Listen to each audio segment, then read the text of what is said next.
अनंत अनंत जन्मों के बाद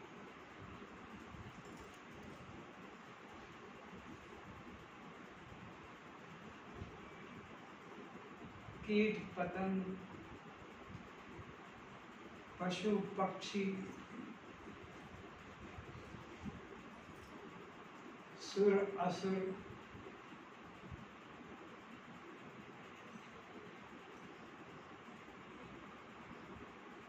नाना प्रकार के योनियों में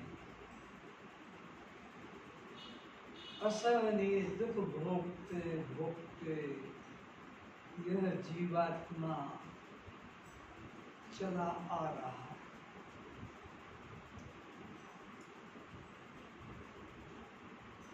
कब तक चलता रहेगा इसकी सीमा इसी के पास है। चाहे तो ये आज बंद कर दे उस चक्र को, चाहे फिर अनंत जन्म व्यतीत कर दे इसी चक्र में भ्रमित होते होते। यह 84 में भ्रमण करने की जो क्षमता है न भगवान में है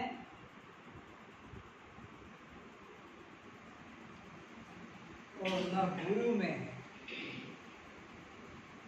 जीव में है, स्वयं जीव में है। चाहे तो ये समाप्त कर दे, चाहे भ्रमित होता है। क्योंकि मानव जीवन ही एक ऐसा जीवन है जिसमें यह जीवात्मा अपने संसार बंधन को मिटा सकता है, काट सकता है।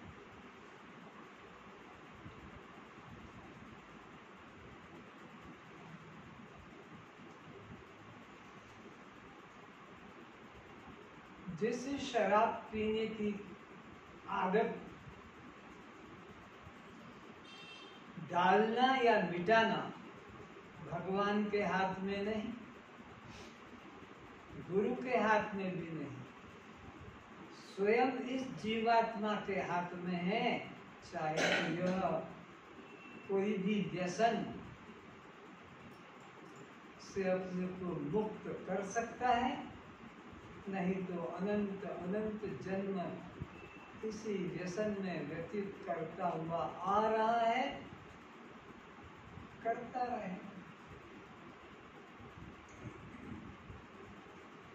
ये तो कभी कभी करोड़ों करोड़ जन्मों के बाद अवसर मिलता है मानव जीवन का। कब हुक करी करुणा नर दे, वो दयावान परमात्मा कभी कभी करोड़ों करोड़ों जन्मों के बाद इसे इस 84 से छूटने के द्वार पर खड़ा करता है। देख ये द्वार है मानव जीवन, चाहे तो तू इस 84 के चक्र से निकल सकता है ये मानव जीवन में। और अगर ये तूने छोड़ दिया, खो दिया, फिर नान्य पंथा, कोई मार्ग ही नहीं है निकलने का, एक ही बस ये मार्ग है।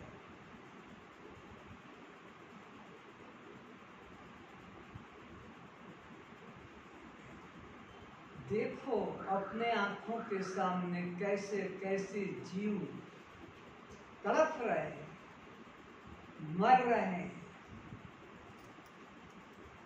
अभी वर्तमान में जो ये पानी की वर्षा की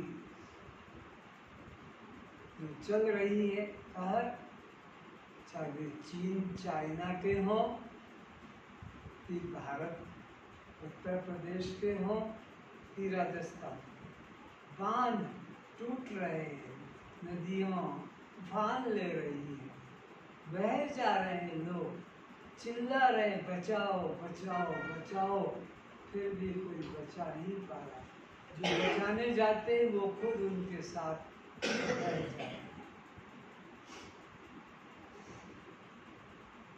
तो वर्तमान की ये स्थिति देखकर डरो, पाप कर्म से बचो और परमात्मा से मन को जोड़ो।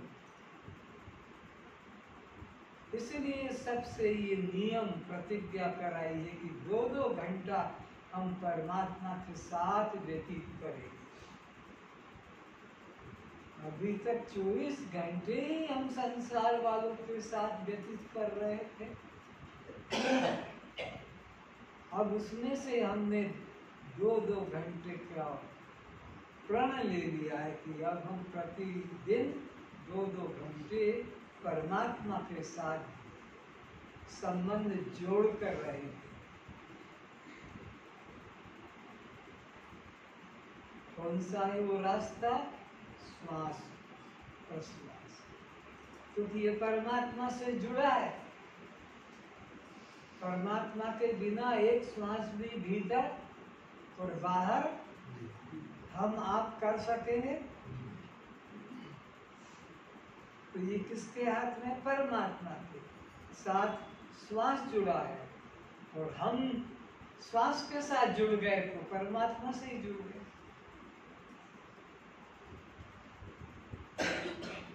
अगर हम सूर्य की किरण से, एक किरण से जुड़ जाते हैं तो हम सूर्य से ही जुड़ गए हैं, क्योंकि वो किरण सूर्य से अलग, जिस किरण को तुमने छू लिया या तुमको छू गई, वो किरण परमात्मा की से जुड़ी हुई है।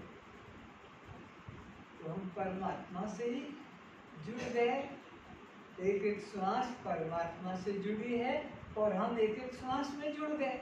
आती श्वास को भी देख रहे हैं और जाती श्वास को भी देख रहे हैं। तो हम किससे जुड़ गए? श्वास से। और ये श्वास किससे जुड़ी है? तो हम परमात्मा से जुड़ गए। तो इस नियम को, इस प्रतिज्ञा को निभाओगे तो सुख पाओगे। और मानव जीवन में अगर आकर ये काम तुमने नहीं किया कि ये तो बहुत मुश्किल है, ये श्वास के साथ मन को जोड़े रखना, तो फिर मनुष्य शरीर में अगर मुश्किल है तो पशु पक्षी योनियों में आसान हो जाएगा। तो और दुर्लभ बात हो। इसलिए सबके चरणों में मेरा नम्र निवेदन है, दया करो अपने पर।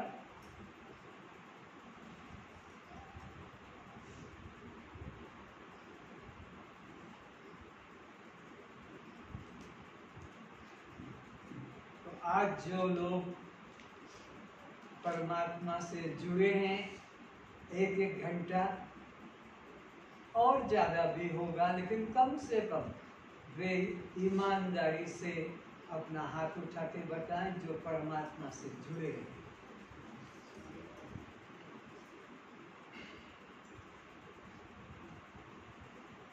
सबके चरणों में फिर मेरा श्रद्धा पूर्वक नमन। भगवान सबको सद्बुद्धि दे, भगवान सबको साहस सद्बुद्धि दे, ताकि इस संबंध से वंचित ना हो पाए, बिछुड़ न सके। आगे पढ़ो।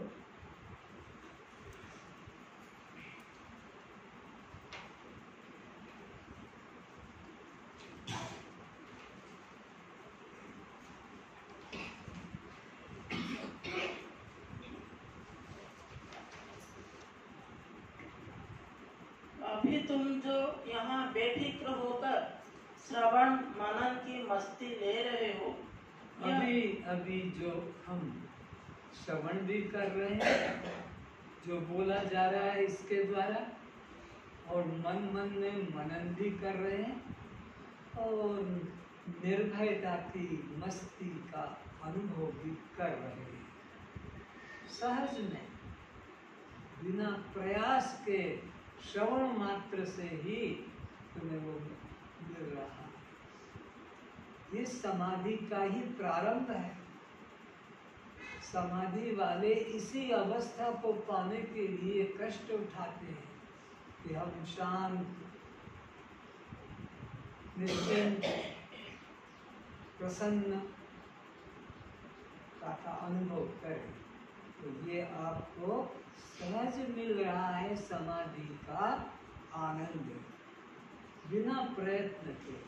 समाधि में तो प्राणों को रोकना पड़ता है, फिर ब्रह्मरंग में चढ़ाना पड़ता है शरीर को, लेकिन इसमें कुछ करना नहीं, बस सहज आकर बैठ गए और हम अनुभव कर रहे हैं मस्ती का। आगे अभी तुम जो यहाँ बेफिक्र होकर श्रवण मनन की मस्ती ले रहे हो, यह बिना अभ्यास के सहज समाधि का ही स्वाद ले रहे हो। तो ये सहज समाधि का ही आप स्वाद ले रहे हो, कहीं अनुभव कर रहे हो। तुम्हें आंखें बंद करके प्राणों को रोककर संसार से कहीं अलग जाना नहीं। अभी तुम्हारे मन में कोई उथल पुथल नहीं है। काम, क्रोध, लोभ, मोह, ईर्ष्या, राग, द्वेष नहीं है। पर तुम्हें इस सहज समाधि पर विश्वास भी नहीं है। तो इस समय तुम जो सहज समाधि का अनुभव ले रहे हो, जिसके लिए कुछ साधन नहीं किया है, लेकिन तुमको इस पे विश्वास भी नहीं कि मैं सहज समाधिस्थ हूँ। समाधि मेरा स्वभाव है, मुक्ति मेरा स्वभाव है, आनंद मेरा स्वभाव है, परमानंद मेरा स्वभाव है। तुम्हें ऐसा विश्वास भी नहीं है। सहज समाधि का ही, बाहर जाके साफ होके आ जाओ।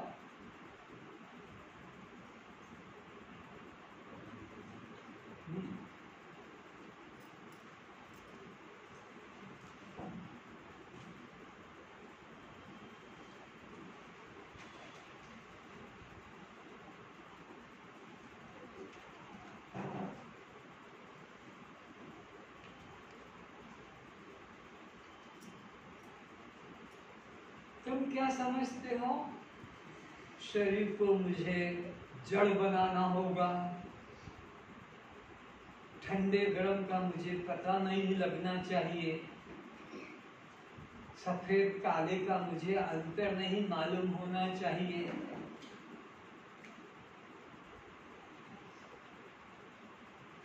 कड़वा मीठे का स्वाद का अंतर नहीं होना चाहिए, या मेरा जमीन से थोड़ा आसन ऊपर उठ जाए, या मुझे आकाश से कुछ शब्द ध्वनि सुनाई पड़े।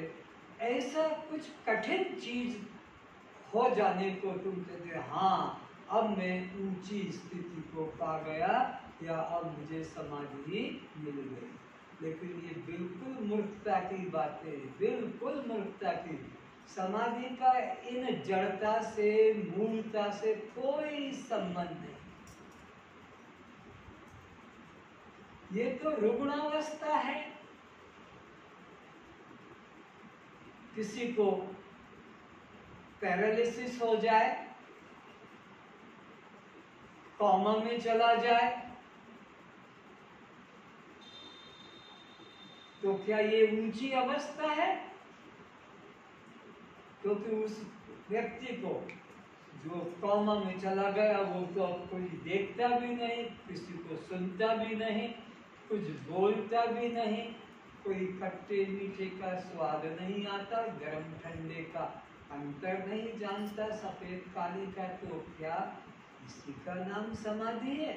ये तो रुग्ण अवस्था है, ये तो बंधन का कारण है। होश में आने का नाम समाधि है। होश में। होश का मतलब बेहोशी से हटो, ये बेहोशी है। मैं स्त्री हूँ, मैं पुरुष हूँ, गोरा काला, बूढ़ा जवान इत्यादि, ये तो बेहोशी है। होश में आओ। अभी तो कहा उठ जाग मुसाफिर, उठ जाग, इसका मतलब है ये अवस्था नहीं है हमारी। ये तो पशु पक्षियों को भी है, वो भी रोज सोते हैं, रोज उठते हैं। ये हमारे ऋषियों ने जो कहा है, उत्तिष्ठत प्राप्त वरान निबोधतः शूरस्य धारा निष्ठा दुरत्या दुर्गम पतः तत्कव्यो वदन्ति। ये अज्ञान निद्रा में बेहोश पड़े हुए जीवों, जागो जागो जागो, कब तक बेहोश पड़े रहोगे इस अज्ञान निद्रा में। ये जागने का अवसर है मानव जीवन। पशु पक्षी योनि में नहीं जाग सकोगे, अपने आत्म स्वरूप को नहीं पहचान सकोगे। ये तो मानव जीवन में ही ईश्वर की कृपा से संभव हुआ। तो तुम इस सहज अवस्था में अभी बैठे हो, सहज समाधि का अनुभव भी ले रहे हो। संसार का कोई काम क्रोध अभी है, कोई चिंता मोह भय है, ये क्या है? सहज समाधि की स्वाद ले रहे हो, पर तुम्हें इस पर विश्वास नहीं। तुम्हें तो कुछ न कुछ कठिनता से कुछ घटे तो सोचते हो कि हाँ अब मैं कुछ ऊंची अवस्था में पहुंच गया, लेकिन तुम तो नित्य मुक्त आनंद स्वरूप, इसमें विश्वास करो। आगे तुम कुछ परिश्रम कर कठिन योग प्राणायाम, प्राणों को मस्तिष्क में चढ़ाकर शरीर के अंगों को मूर्छित जड़ कर देने को साधन की सफलता मानते हो। तो भाई वेद कहता है उसके बात मानो, निरंजन की बात मत मानो, किसी व्यक्ति की बात मत मानो। सीधा भगवान कह रहे हैं एक मेवा अद्वितीय ब्रह्म नानास्ति किंचन। सारे त्रिलोक में कि सारे पृथ्वी पर एक चैतन्य आत्मा के अतिरिक्त अन्य किंचित भी नहीं, किंचित भी और अन्य खोजने को नहीं मिलेगा। तो फिर बताओ कौन ध्यान करेगा परमात्मा का? ध्यान में आने वाला कौन होगा? जब वेद भगवान कहते हैं एक के अलावा दूसरा कोई है ही नहीं, सर्वम खल्विदं ब्रह्म, भगवान ने जब घोषणा कर दी, जैसे सरकार ने घोषणा कर दी बिना परीक्षा के, बिना पेपर दिए सबको पास कर दिया, सबको पास कर दिया, कोई फेल ही नहीं। तो जैसे सब ही पास माने जाते हैं, संसारिक बात है, ऐसे ही वेद ने भी घोषणा कर दी एक मेवा अद्वितीय ब्रह्म ने नानास्ति किंचन, एक अद्वितीय ब्रह्म ही यहाँ है। यहाँ दो बोलो नहीं है, एक ही है। तो जब एक ही है तो तुम उससे अलग कैसे हो सकते हो? तुम उससे अपने को अलग कैसे मान लेते हो?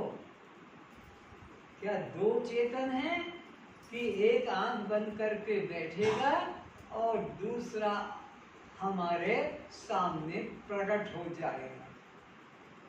ना, ऐसा भाव लाना भी पाप है कि कोई दूसरा मेरे अतिरिक्त कोई मेरा दूसरा दृष्टा है। सब समझे, मेरे अलावा कोई दूसरा दृष्टा, दूसरा परमात्मा है जो मेरी भक्ति को देखेगा और प्रसन्न हो जाएगा। कोई दूसरा तुम्हारे अलावा नहीं, एक ही चैतन्य है, सर्वत्र सर्व रूपों में और तुम उससे अलग नहीं हो। तो ये मन से भ्रम निकालो कि एक दिन में साधना करके उसे प्राप्त कर लूंगा या कर लूंगी। किसे प्राप्त कर लेगा? कौन प्राप्त कर लेगा? दो व्यक्ति होना चाहिए, एक प्राप्त करने की इच्छा वाला और एक प्राप्त हो जाए। तो यहाँ तो तुम्हारे अलावा दूसरा कोई है ही नहीं, तो तुम किसको प्राप्त करोगे? स्वप्न के नगर में तुम किसकी प्रार्थना करोगे?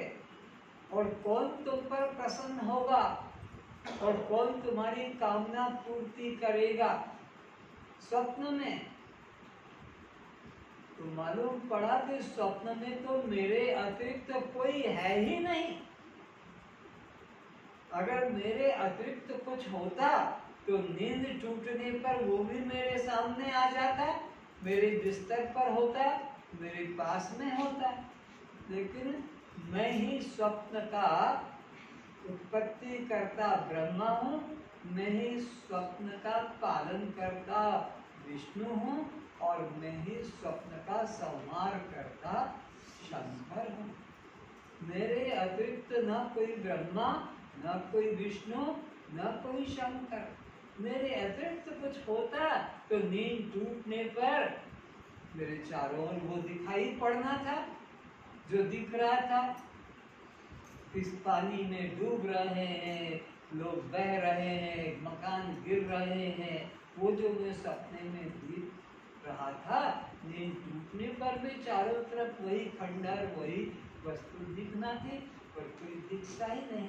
क्योंकि वेद भगवान कहते हैं कि मेरे अतिरिक्त कुछ भी अन्य नहीं है।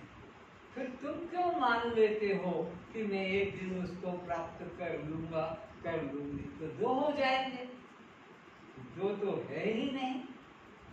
और जिसने दो माना तो भगवान ने श्राप दिया, मृत्यु सा मृत्युम आप्नोति यह इव नान्यो पश्यति। अरे वो मृत्यु से मृत्यु को, फिर मृत्यु से मृत्यु को बारंबार, पुनरपि जननम पुनरपि मरणम पुनरपि जननी जगदीश होता ही रहेगा। जो दूसरे को मानेगा, अपने अतिरिक्त चैतन्य और है ऐसा जो मानेगा, तो वो इस जन्म मरण श्राप को प्राप्त करेगा। इसलिए उस चैतन्य तत्व को, आत्मा को ही सर्वरूप जानो कि मैं आत्मा ही सर्वरूप में हूँ, सब मुझ में है और मैं सब में हूँ। एकत्व भाव जो देख लेता है तो वो जीवन मुक्ति को प्राप्त हो जाता है। सब में मैं हूँ और मुझ में सब है। जैसे मिट्टी के द्वारा 50 प्रकार के आकार बने, तो मिट्टी क्या सोचे कि सब आकारों में कोई और है कि मैं हूं, और फिर ऐसे भी सोचे सब आकार मुझ में ही है कि किसी और में है। सब आकार जो बने हैं ये किसमें है? मिट्टी में है कि किसी और में? लकड़ी में तो नहीं, पत्थर में तो नहीं। ऐसा भाव करे कि सारा संसार के नाम रूप जो भी है सब मुझ में है और मैं ही सब में हूँ। इस तरह जिसने विचार एकत्व का कर लिया, द्वितीय भाव छोड़ दिया, उसने जीते जी संसार सागर पार कर लिया। पार कर लिया, पार हो जाएगा नहीं, पार कर लिया। क्योंकि वो भगवान के साथ एकत्वता कर रहा है। भगवान में भी यही है कि समान है सब में, परमात्मा सब में समान रूप से विद्यमान है, कोई पक्षपात छोटे बड़े का नहीं। पर ये ज्ञानी व्यक्ति भी सब में अपने को और अपने में सबको अनुभव करता है, तो ये तो ब्रह्म को ही प्राप्त हो चुका है। चलो, सहज आत्मस्वरूप हम है, क्योंकि हम ईश्वर अंश होने के नाते ईश्वर सत्ता सच्चिदानंद आत्मा से भिन्न नहीं है। फिर से पढ़ो। सहज आत्मस्वरूप हम है, क्योंकि हिंदी सुनाई पड़ा। सहज आत्मस्वरूप हम है। हाँ, हम कैसे हैं? समरस। जैसे कि मिट्टी के अंदर सारे प्रकार के आकार हैं और सारे आकार में मिट्टी है, तो ऐसे ही सारे नाम रूप जो भी दिखाई पड़ते हैं, हम सब में एक रस है, कोई हमसे भिन्न नहीं कि हम किसी से भिन्न नहीं।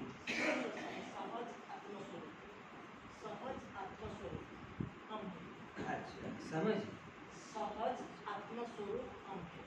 मतलब समझाओ, समझ क्या मतलब? आत्मस्वरूप। हाँ, सहज में आत्मस्वरूप।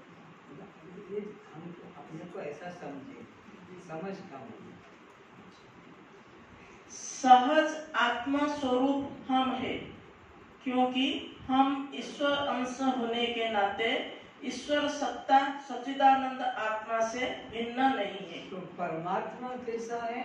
सत्य भी है, चित भी है और आनंद भी है। ईश्वर का फिर हम अंश है, तो वो सत्य है तो हम भी सत्य हैं।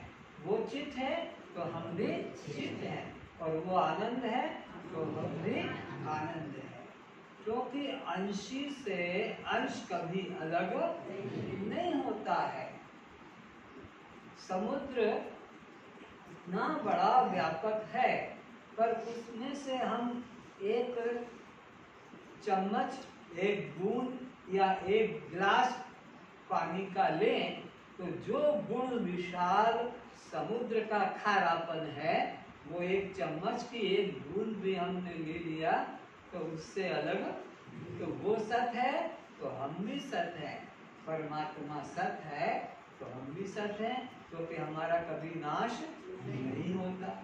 और वो चैतन्य है तो हम भी चैतन्य हैं, क्योंकि हम जानते हैं चैतन्य है, तो ये हमको अनुभव में आता है।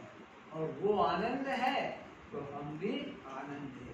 तो हमें ऐसा समझना चाहिए कि जो गुण उसमें है अंशी में, हम उसके अंश उससे अलग नहीं हो सकते। ऐसी समझ अपने अंदर पैदा करना है, ऐसा विचार अपने अंदर पैदा करना, ऐसा ज्ञान अपने अंदर लाना है। कैसा? कि वो जैसे सच्चित आनंद है, हम उसके अंश होने से सच्चित आनंद स्वरूप ही है। अंश में अंशी, कार्य में कारण छुपा हुआ साथ ही रहता है। ये नियम है, ये नियम है कि जो भी अंश होगा वो अंशी से पृथक नहीं हो सकता। हर अंश में अंशी ही विद्यमान है। हर अलंकार में ये अंश है, स्वर्ण से कि चांदी से कि कोई कांच से, जिस धातु से बना है कार्य, वो कारण से कभी अलग नहीं होता है। तो फिर कारण ही कार्य रूप में उपस्थित है। पर हम क्या सोचते हैं? स्वर्ण अलग है और अलंकार कुछ अलग है, काठ अलग है और ये फर्नीचर, कुर्सी, टेबल, खाट अलग है, या सूत अलग है और ये पैंट, शर्ट, साड़ी, ब्लाउज ये अलग है ना। ऐसा नहीं, कैसे ही परमात्मा अलग है और हम उससे अलग हैं। ये कभी भी पाप भावना मन में मत लाना। अलंकार कुछ नहीं, स्वर्ण ही है। फर्नीचर कुछ नहीं, काठ ही है। ये कपड़े कुछ नहीं, सूत ही है। तो ये जगत कुछ नहीं, जगदीश ही है। जगदीश से जगत अलग नहीं, कारण से कार्य अलग नहीं। वो कारण है जगन्नाथ, तो ये जगत उसका कार्य है। कितना सरल है ये बात समझने में कि कारण से कार्य कभी अलग होता ही नहीं है, कारण ही कार्य रूप में उपस्थित है। तो जगत का कारण कौन है? परमात्मा, जगदीश, ब्रह्म, ईश्वर। और उससे ये जो उत्पन्न हुआ जगत, ये फिर उससे अलग बस एकमात्र चेतन कार्य ही सत्य। अंश में अंशी, कार्य में कारण छुपा हुआ साथ ही रहता है, लहर में जल की तरह। बस हाँ, आप में से एक उदाहरण देकर बताओ कि ये अंश है और ये इसका अंशी है। अंशी का ये अंश है, इसलिए अंश अंशी से अलग नहीं। एक एक दृष्टांत देकर कुछ समझा दो तो जल्दी से। अंश अंशी का ज्ञान जिसको हो गया, जिसकी बुद्धि में ये आ गया कि हम इसको तो अंश कहेंगे और हम इसको अंशी कहेंगे, यानी इसको तो कार्य कहेंगे और इसको कारण कहेंगे, क्योंकि कारण से कार्य कभी अलग होता नहीं। तो अंश अंशी का एग्जाम्पल देके बताओ कि कोई जल्दी से पुरुष वर्ग में कोई। जल और बर्फ। ठीक है, तो अब बोलो, तो जल क्या है? कारण है। कारण है कि कार्य है? कारण है। बर्फ कार्य है कि कारण है? कार्य। तो फिर ये जो बर्फ है ये जल ही है, जल से भिन्न कुछ भी। इतना क्लियर होना चाहिए, कारण से कार्य अलग नहीं है। और तुम में महिला वर्ग में कोई है? हाँ,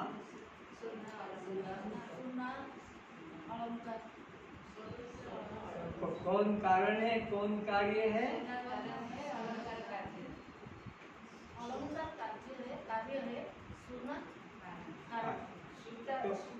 तो फिर वो जो चूड़ी चेन अंगूठी है वो कुछ भी नहीं है, केवल केवल सोना ही है। ऐसा पक्का करना है, द्वैत भाव को पूरा मिटा दो। द्वैत है ही नहीं, केवल एक ही है। जैसे वो कितनी कितनी समुद्र की लहरें उसके अंदर हैं, पर वे लहरें नहीं, केवल जल ही। जहां तक लहरें हैं वहां तक जल ही है। अगर जल न होगा तो लहर किसके आधार से बनेगी? तो ऐसे ही जहां तक चेतन है वहां तक ब्रह्म ही है। अगर चेतन नहीं होगा, ब्रह्म नहीं होगा, तो वहां चेतनता भी नहीं रहेगी। जल ही नहीं होगा तो लहर भी दिखाई नहीं पड़ेगी। तो ऐसे ही यहाँ पर भी अगर कुछ स्पंदन हो रहा है, धड़कन हो रही है, कि खुजली आ रही है, हाथ जा रहा है, मुर्दे को भी होगा खुजली, उसका भी हाथ ऊपर जाएगा, तो वो तो अचेतन है। तो हमारे पास चेतन होने का प्रमाण बन गया कि हम परमात्मा से अलग नहीं। अलग होते तो वो एक मुर्दा पड़ा है, दूसरा मुर्दा हो जाता। तो ये प्रमाण हो गया कि जहाँ स्पंदन है वहाँ चैतन्य है, और जहाँ चैतन्य है वो परमात्मा है। चेतन और परमात्मा दो नहीं है। तुम परमात्मा हो ये प्रत्यक्ष प्रमाण तुम्हारे द्वारा हो जाता है। तुम परमात्मा हो क्योंकि चेतनता है। पांचों ज्ञानेंद्रियों, पांचों कर्मेंद्रियां, पंच प्राण, अंतःकरण की अनेकों वृत्तियां, इन सब में ये जो स्पंदन हो रहा है ये परमात्मा का प्रमाण है। मुर्दे में भी कुछ हो रहा है, मुर्दे में कुछ घट रहा है, उसमें तो कुछ नहीं, पाषाण की तरह, वो तो पत्थर की तरह। तो एक कार्य है और एक उसका कारण है। पर ये जो कार्य है कारण से अन्य भिन्न, तो ये जगत कार्य है और जगदीश इसका कारण है। तो यह जगत उस जगदीश से अलग। इसीलिए वेद कहता सर्वम खल्विदं ब्रह्म। यहाँ अणु अणु कण कण एक चेतन परमात्मा ही है। जो पय मध्य ग्रीव है, घी कहाँ मिलता है? दूध के अंदर के घास पत्तों में, दूध की बूंद बूंद में घी है। ये बात सब जानते हैं, पर कहने से तो घी नहीं मिलेगा, उसके लिए युक्ति करना पड़ेगी। दूध को गर्म करो, जामन दो, फिर वो दही बनेगा, फिर उसके बाद में मंथन क्रिया होगी, तब उसमें से मक्खन निकलेगा, फिर उसको गर्म करोगे तब वो तरह घी बनेगा।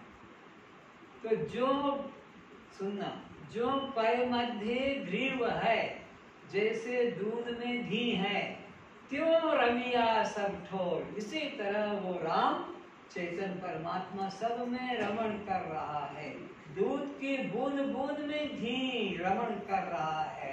दूध से अलग घी जाकर बैठा नहीं है कि वो प्रार्थना करेगा दूध के आओ हे घी देवता और मेरे में समा जाओ, ऐसा नहीं। दूध की बूंद बूंद में जैसे वो घी छुपा हुआ है, ऐसे कण कण में परमात्मा छुपा हुआ है, विद्यमान है। उसको हमें कहीं से बुलाना नहीं।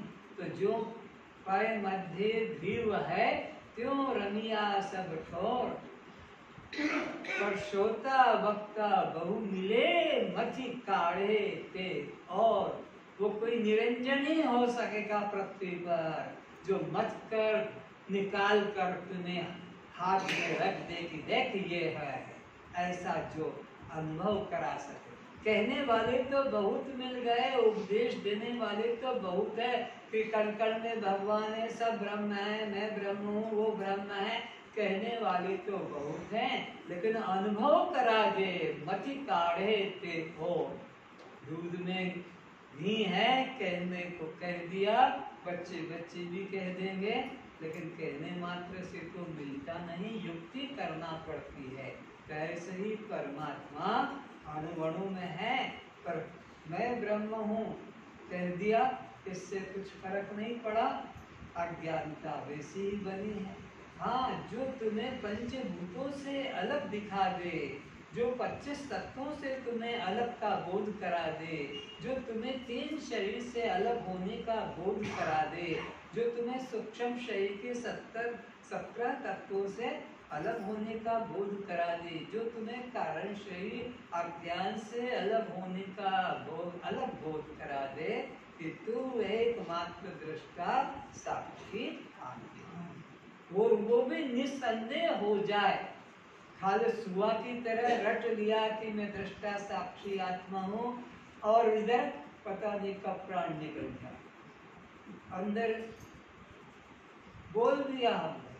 तो ऐसा थोथा ज्ञान, वाचिक ज्ञान नहीं, अनुभव ज्ञान हो। चलो खोज तो देखने वाले चेतन के द्वारा ही किसी जड़ पदार्थ की हो सकती है। अरे भाई, कोई चीज का खोज किसके द्वारा? मेरी चप्पल खो गई है, अब वो चप्पल में जहाँ भी रहता हूँ वहाँ वो मुझे ढूंढ ढूंढ कर आ जाएगी। अरे मेरे पैर के नंबर के सब कुछ है पता, लेकिन वो वहाँ मैं जहाँ ठहरा हूँ वहाँ वो जाएगी, मुझे खोजने आना पड़ेगा। ओ भाई, ये चप्पल तो मेरी है, खोलो, भूल से तुमने पहन ली। चप्पल मुझे पहचानेगी कि मैं चप्पल? तो मैं चेतन हूँ कि जड़ हूँ? और वो चप्पल जड़ है कि चेतन है? तो चेतन के द्वारा जड़ को पहचाना जाता है, जड़ के द्वारा चेतन को। तो चेतन ही कहेगा कि ये राम है, कि ये कृष्ण है, कि ये शंकर है, कि ये मंदिर है। वो नहीं कहेगा कि ये निरंजन है, कि यह उषा है, कि यह दूसरा कोई है, क्योंकि वो तो मूर्ति तो जड़ है, वो हमको थोड़ी पहचानेगी। हम उसे पहचानेंगे कि ये राम की मूर्ति है, कि ये कृष्ण की मूर्ति है, ये हनुमान की है। और वो हनुमान, वो कृष्ण, वो राम हमको किसी को भी, एक बच्चे को भी नहीं पहचान सकता। तो खोज किसके द्वारा होगी? जड़ के द्वारा कि चेतन के द्वारा? तो तुम जड़ हो कि चेतन? और जिसकी खोज होगी वो कौन होगा? तो तुम चेतन हो।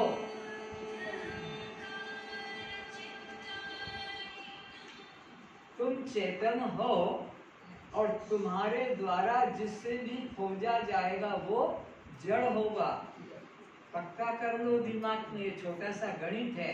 हम चेतन हैं और हमारे द्वारा जो भी प्रकट होगा, हमारे सामने जो भी आएगा वो क्या होगा?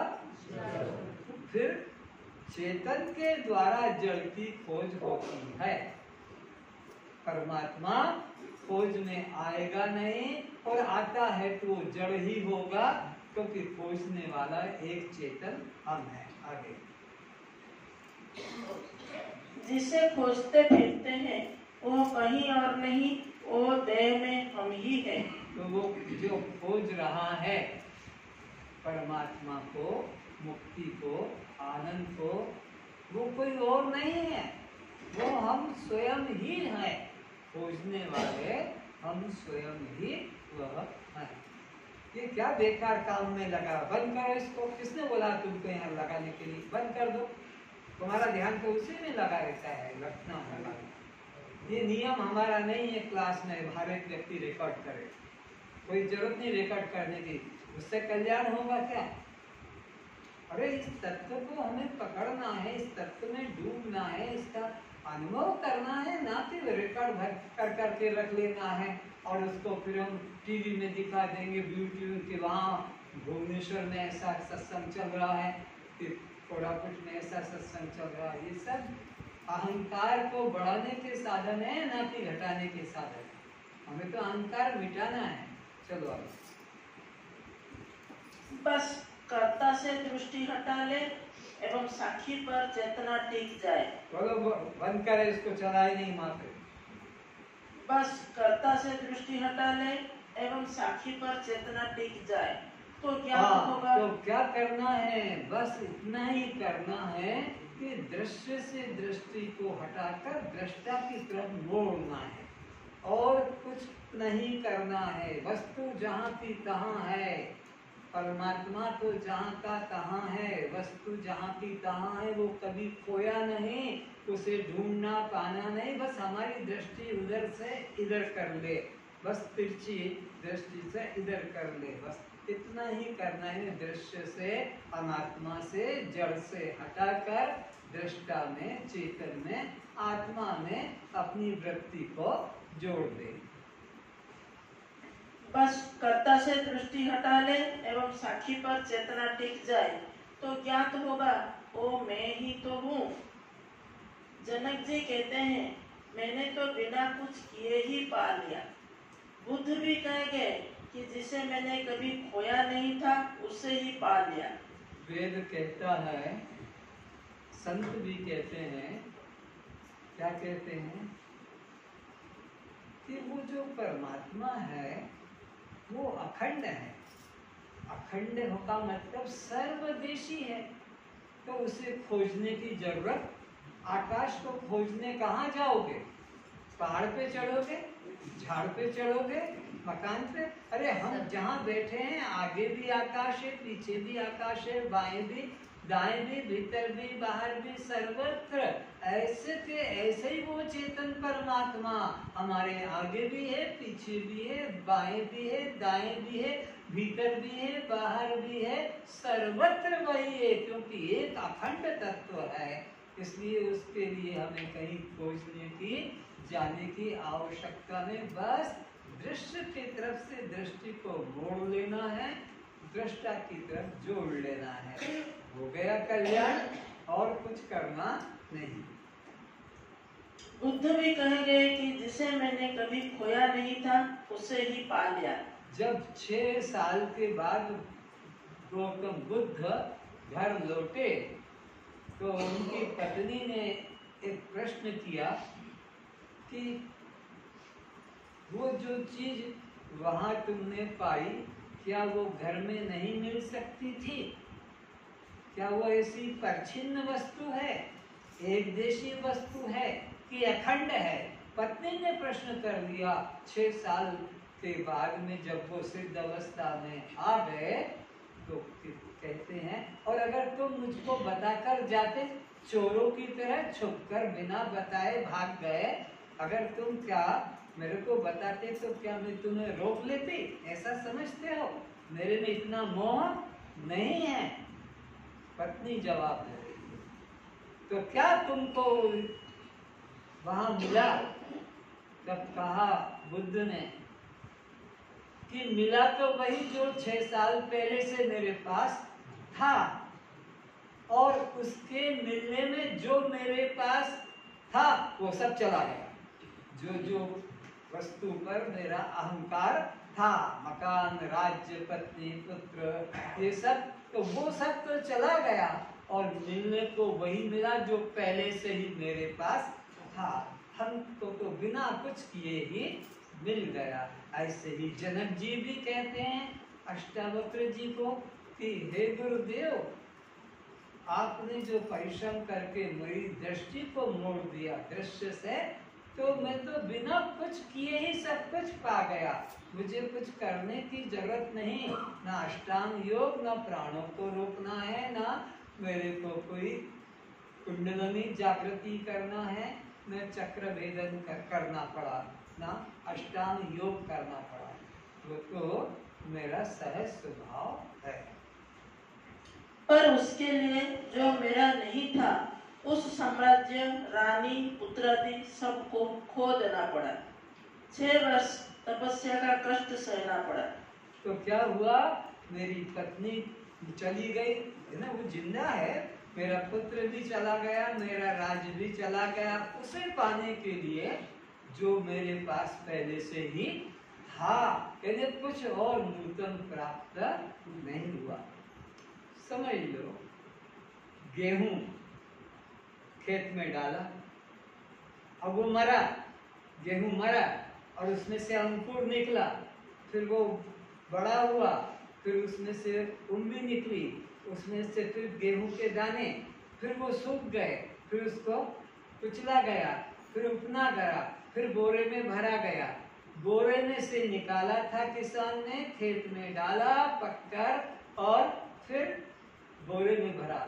तो उस गेहूं ने करवट बदली कि जो मैं पहले था वही 5 महीने का इतना लंबा कष्ट पाकर, धूप गर्मी सर्दी सहकर, और वही मैं खेत में से निकलकर बोरे में जा रहा हूँ। तो ऐसे ही घर राज्य छोड़कर जिसके लिए मैं निकला था, और अब मैं 6 वर्ष के बाद में उसको ही पा रहा हूँ जिस दिन में घर से निकला था। यानी परमात्मा में कोई अंतर नहीं पड़ा। जब कभी व्यवहार में द्वैत दिखेगा, राग द्वेष भाव उठेगा, तो मैं ही हूँ इस एटम बम को मार देना, वो वृत्ति चकनाचूर हो जाएगी। फिर से पढ़ो और ध्यान से सुनो क्या करना है। जब कभी व्यवहार में द्वैत दिखेगा, राग द्वेष भाव उठेगा, तो मैं ही हूँ इस एटम बम को मार देना।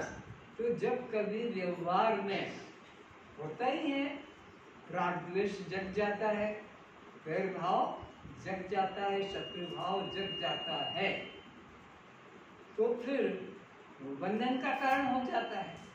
तो उस वक्त पर क्या विचार करना है कि जिस पर भी दृष्टि जाए और राग द्वेष खड़े हो रहे हैं, तो अपने को यहाँ से निकाल कर, यहाँ से, और उसमें वो तीर को घुसा दो।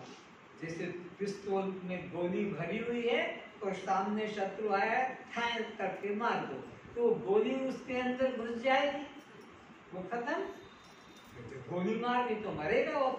तो ऐसे ही जब तुम्हारे मन में किसी के प्रति द्वेष भाव, ईर्ष्या भाव, राग भाव की मोह प्रेम जगे, तो यहाँ से उस चैतन्य को निकाल कर उसमें प्रवेश करा दो कि मैं ही तो हूँ, मैं ही तो हूँ, मैं ही तो हूँ। तो अब किससे द्वेष करोगे, किसको मारोगे, किससे राग करोगे, किसमें मोह करोगे? दूसरा हो तब ना, दूसरा ही नहीं है तो अपने इस चेतन को यहाँ से निकाल कर उसमें प्रवेश करा दो। किसमें? जिसमें तुम्हें मोह लग रहा है, द्वेष लग रहा है, क्रोध लग रहा है, खत्म हो जाएगा, चकनाचूर हो जाएगा, बचेगा भी नहीं। यह अचूक रामबाण औषध है। ओ मैं हूँ, यह भेद भ्रांति का नाशक महामंत्र है। जिस ज्ञानी पुरुष ने अपने अखंड आत्म स्वरूप का दृढ़ता से बोध कर लिया है कि यहाँ एक ब्रह्म के अतिरिक्त अन्य किंचित भी नहीं है, उसे ब्रह्म चिंतन का अभ्यास भी बंधन रूप होता है। ब्रह्म चिंतन का मतलब तो यही हुआ कि अभी द्वैत भाव बना हुआ है।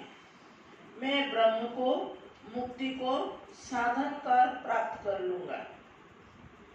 जिस विवेकी पुरुष ने परमात्मा को मैं रूप से अनुभव कर लिया है, वो सर्वदा ऐसा विचार करे कि वो ब्रह्म मैं हूँ।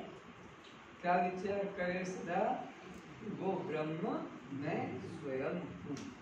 जिसे अज्ञानता से मैं भिन्न मान रहा था, दूर मान रहा था, साधन करके पाना चाहता था, अब वो साधन करके प्राप्त करने वाली वस्तु नहीं है, वो तो स्वयं सिद्ध अपना आप है।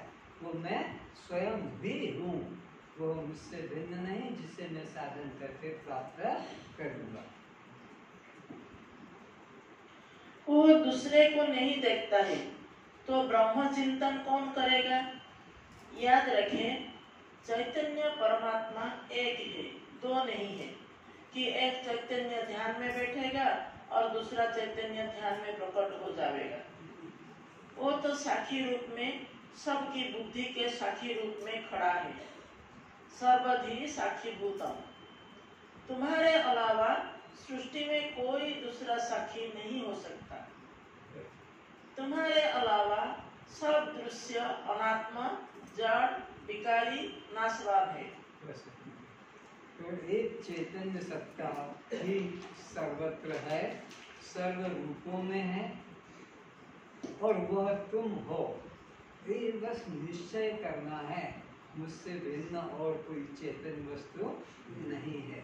जैसे पुष्प अलग अलग होते हैं, पर माला में जो सूत होता है वो सब पुष्पों का अलग अलग सूत एक है।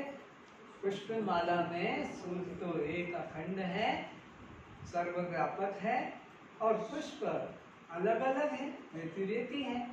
तो ऐसे ही ये शरीर तुम्हारे हमारे व्यतिरेकी, एक दूसरे से अलग अलग है, लेकिन वो जो चेतन सत्ता है जिसके सहारे से ये मुर्दा भी जिंदा जैसा लग रहा है अभी, वो सब में एक ही है। चेतन वस्तु तो एक ही है, और वह मैं ही हूँ। आज